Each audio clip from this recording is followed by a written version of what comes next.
The days of having a large investigative human force to detect and investigate fraud in commercial insurance is gone. The Special Investigation Unit, as it has existed until today, is archaic.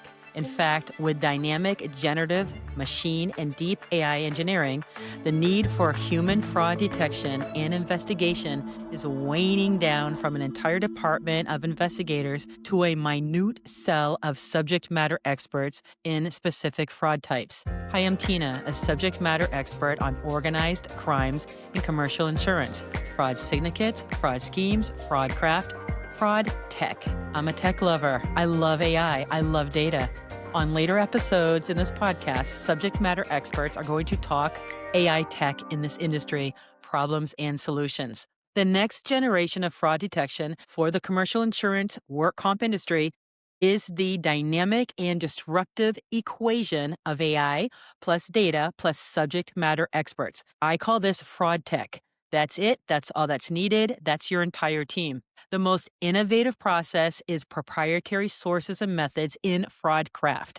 The elite cell of subject matter experts skilled in designing, driving, and authenticating AI context engineering while steering around the hallucinations, guiding to the sources of all available data that detects actionable information to assist the insurance carriers and self-insured employers' defense of liability to pay problematic provider bills. If you're currently an investigator in commercial insurance, if you're a special investigator in a special investigations unit, your best option is to become an expert in a particular fraud type like claimant fraud, provider fraud, premium fraud, and then as fast as you can, develop an expertise in AI content engineering. Now, one of the intents of my podcast is to not only build a community, but to honor and help the women in this space, right? Here are some things that I want to say about this. First, to the women in this space, I hope right now you are researching and doing everything that you can to understand and use AI in every way possible. Destroy the notion that you don't care about AI, that you're intimidated by AI, that you don't need AI. Instead, as fast as you can, develop a passion for AI right now, like right now, okay?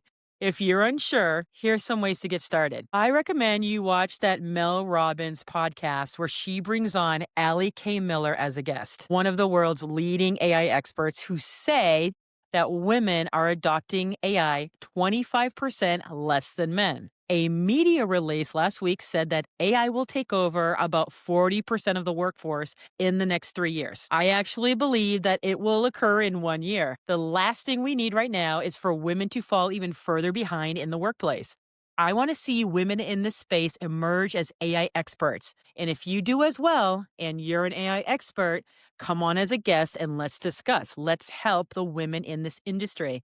So there's a scene from one of my favorite movies called No Country for Old Men. Like Tommy says, or was it that other guy? I can't remember. Anyway, you can't stop what's coming. Folks, AI was born in the 1950s, but woke up with a vengeance the past 3 years. The only thing to do is to embrace it hard. Companies are saying that AI is helping to cut costs because the technology allows the company to do more with fewer people. AI bots are taking over complex surgeries, accelerating the findings of new medicine. You can be driven in cars with no drivers. They're testing out drones delivering packages in Florida, Texas, and Michigan right now. If you saw Landman last week, you'll see that AI robots have taken over oil drilling from humans completely. Now, there's no way that you can go through the day without hearing the constant loads of media releases about how AI is taking over everywhere faster than anyone could predict. You hear the uproar in the acting industry with the fast-paced encroachment of AI actors.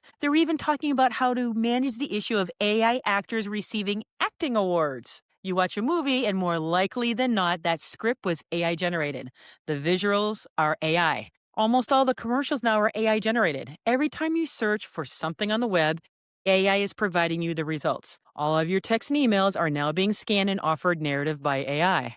I have a lot of friends around the world who speak primarily non-English languages, and I don't even have to copy and paste our text in a translator app.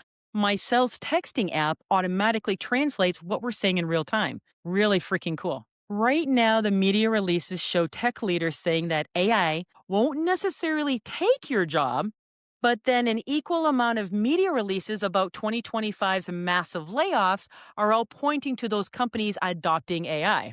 They identify these jobs as white collar. Companies are seeing the successful process of AI performing the task instead of a human. Many companies right now are turning their entire human resources departments over to AI, which you would think that a department that is literally named human resources may be safe from AI, but no, it's not. NVIDIA's CEO, the company that produces the microprocessor chips, says that AI is going to change every job, that you may not lose your job to AI, but to a person using AI. But what that really means is that most likely 50 people will lose their job to that one person taking over their jobs with AI. So, how about the world of fraudcraft and AI? Don't forget about the fraudsters taking advantage of all the things that AI has to offer. We know that what was once not real can now be fabricated to be made to look real, which transcends to insurance claims, insurance claimants, accident and injury scene photos, fraudster provider services, and their bills. 3 years ago, while out on speaking circuit, I warned everyone about fraudsters using AI, from cappers using AI bots to contact insurance carriers and businesses, to obtain the personal information of employees, to use that data to create claims, use AI to generate photos of accident scenes, using AI bots to replace claimants for claim interviews, to providers developing phantom services and billings for services. Well, the time is now. So you may say, hey, Tina, they're saying that the trend right now is for the industry to use AI and employ lower qualified, lower paid personnel to handle tasks. So why the use of subject matter experts in fraud tech? Fraud schemes perpetrated by fraud syndicates are highly complex and made to appear innocuous on the surface. It's like the duck appearing to effortlessly glide across the lake. All the action is right below the surface, out of sight, but that duck is moving and creating waves and leaving a whole bunch of poo behind. You need the subject matter experts who have that level of experience to know exactly what is happening below the surface. Look ahead in upcoming episodes as subject matter experts discuss technology, AI, and the future of fraud tech and the commercial insurance. Subscribe, hit like, follow our community, DM me if you'd like to share your knowledge, be a guest to help others. Join us, be the solution of it all, and let's have some fun. Remember, it's cool to be kind. Monies earned by this podcast will be donated to the Joshua Tree No-Kill Animal Shelter and Stray Cat Alliance. Thank you so much.